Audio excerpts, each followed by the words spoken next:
Hello everyone. आज की इस वीडियो में हम बात करेंगे CUET UG 2023 का जो एग्ज़ाम है इसका पैटर्न किस तरीके का रहता है और सब्जेक्ट इसमें आप कैसे चूज़ कर सकते हो, कितने सब्जेक्ट्स चूज़ कर सकते हो और सब्जेक्ट चूज़ करने के लिए कौन से ऐसे फैक्टर हैं दैट शुड बी कंसिडर। तो वो तमाम चीज़ें हम इस वीडियो के अंदर डिस्कस करेंगे। देखिए अभी क्या है ना, जो CUET का जो एग्ज़ाम है वो लास्ट ईयर 2 स्लॉट में हुआ करता था, लेकिन इस बार 3 स्लॉट में हुआ करेगा। ठीक है, स्लॉट 1, स्लॉट 2 और स्लॉट 3। एक दिन में 3 शिफ्ट रहेंगी। ठीक है, एक दिन में 3 शिफ्ट रहेंगी। अब आपको कितनी शिफ्ट्स में एग्ज़ाम देना है, क्या आपका एग्ज़ाम एक ही शिफ्ट में हो जाएगा या फिर 2 शिफ्ट में होगा या फिर 3 शिफ्ट में होगा, ये डिपेंड करता है कि कितने सब्जेक्ट्स का आप एग्ज़ाम देने जा रहे हो। जैसे अगर मैं बात करूँ सब्जेक्ट्स की, तो हम अभी ऊपर देखते हैं वीडियो में जो ये प्रोस्पेक्टस है इसके अंदर साफ साफ मेंशन था कि आप मैक्सिमम 10 सब्जेक्ट्स दे सकते हो इस बार CUET में। कितने? Maximum 10 subjects. जैसे यहाँ पर आप लोग देखो, सेक्शन में डिवाइड करे गए हैं सब्जेक्ट्स। सेक्शन 1 जो है इसके 2 सब सेक्शन हैं, 1A और 1B। इसमें लैंग्वेजेस हैं आप लोगों की। इस लैंग्वेजेस का सेक्शन अगर आप चूज़ करते हो तो आप लोगों को 50 क्वेश्चंस दिए जाएंगे, जिसमें से कोई 40 क्वेश्चंस आपको करने होंगे। सेक्शन 2 आपका डोमेन से रिलेटेड है। डोमेन इन द सेंस, अगर आप साइंस बैकग्राउंड को तो फिजिक्स, केमिस्ट्री, बायोलॉजी, कॉमर्स से हो तो economics, accountancy, business studies, information practice, जो भी चीज़ें होती हैं। ह्यूमैनिटीज़ से हो तो sociology, history, pol science, geography. तो डोमेन जिसे बोलते हैं, मेन सब्जेक्ट जो होता है, सेक्शन 2 के अंदर डोमेन रहता है। और डोमेन के आपके या तो 45 क्वेश्चन होंगे या 50 क्वेश्चन होंगे, जिसमें से आपको 35 या 40 करने होंगे। ठीक है, अगर 50 होते हैं तो 40 करने हैं, या फिर 45 होते हैं तो 35 क्वेश्चन करने हैं। और सेक्शन 3 आपका जनरल टेस्ट होगा, जिसमें आपको 60 में से 50 क्वेश्चंस करने होंगे।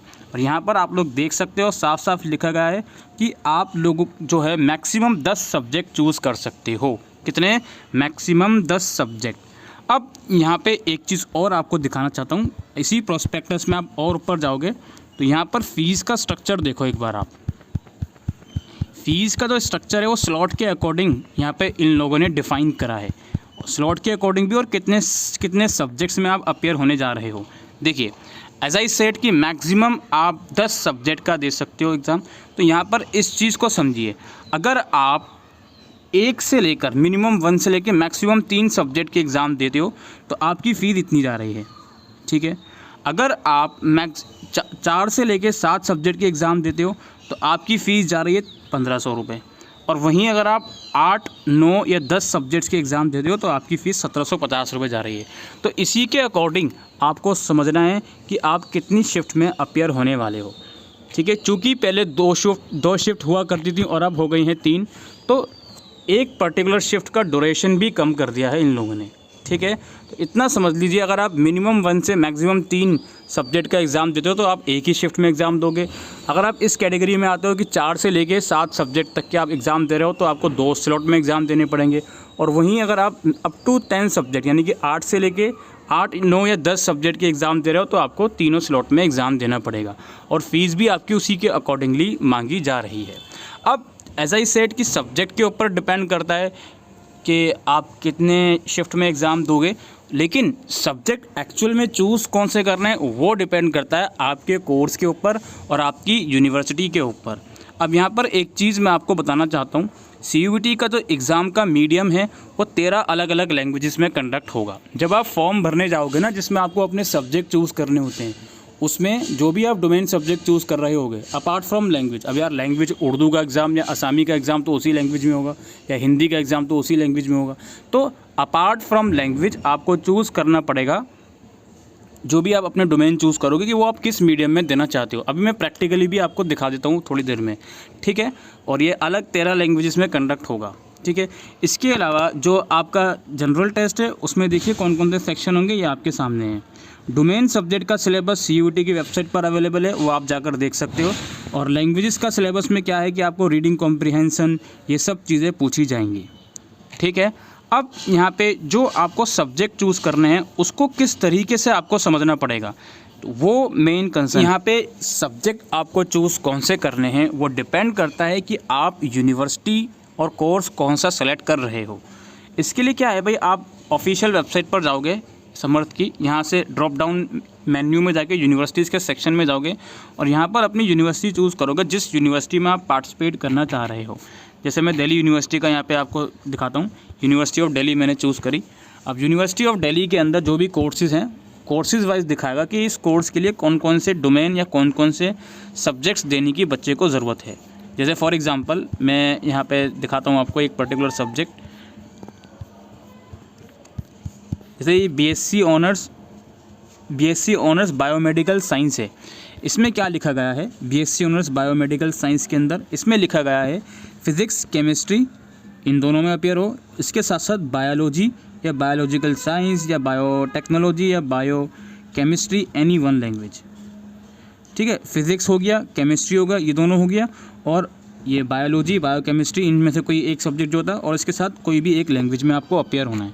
यहाँ पर एक और चीज़ लिखी गई है, candidate must appear in CUT in the following subject combination, chemistry plus physics plus आपका जो भी है बायोलॉजी या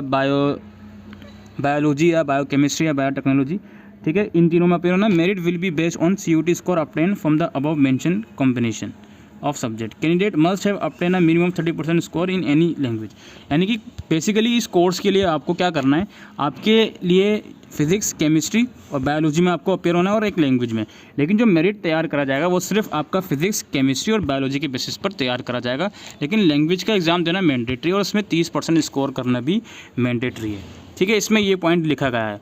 इसी तरीके से और भी यहाँ पे सब्जेक्ट हैं, जैसे BA ऑनर्स पॉलिटिकल साइंस है। ठीक है, अब इसमें ये लोग क्या बोल रहे हैं, BA ऑनर्स पॉलिटिकल साइंस में any one from section 1, section 1 में से कोई भी एक लैंग्वेज ले लो आप। सेक्शन 1 में लैंग्वेजेस होती हैं, इसलिए मैं लैंग्वेज का वर्ड बार बार यूज़ कर रहा हूँ। ठीक है, तो सेक्शन 1 में से कोई भी एक सब्जेक्ट, उसके साथ साथ कोई भी 3 ले लो आप सेक्शन 2 में से। सेक्शन 2 में डोमेन्स होते हैं, कोई भी 3 डोमेन्स लेने हैं आपको।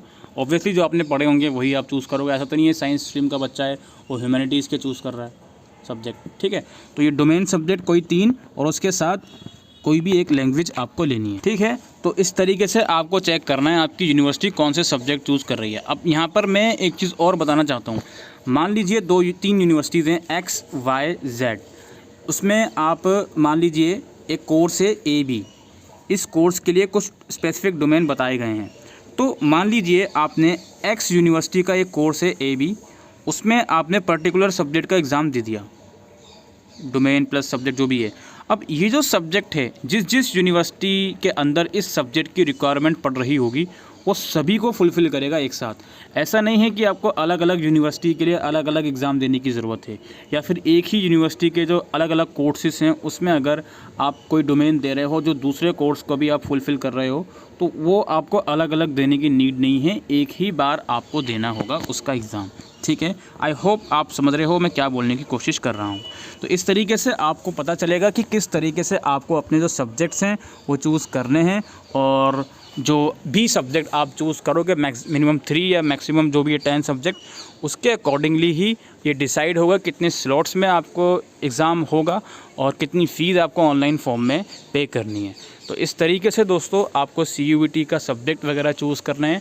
और सिलेबस के लिए आपको ये वेबसाइट है, यहाँ पर वेबसाइट पे आओगे आप, ये राइट कॉर्नर पे क्लिक करोगे, सिलेबस के सेक्शन में जाओगे। इसके बाद यहाँ पे आपको सब्जेक्ट वाइज आपके डोमेन्स का जो सिलेबस है वो यहाँ पर आपको देखने को मिल जाएगा, यहाँ से इसको आप डाउनलोड कर सकते हो। ठीक है, तो यही सब था दोस्तों आज की इस इम्पोर्टेंट वीडियो में। आई होप दोस्तों आपको ये वीडियो यूज़फुल लगी हो, तो वीडियो को शेयर कीजिएगा। Thank you.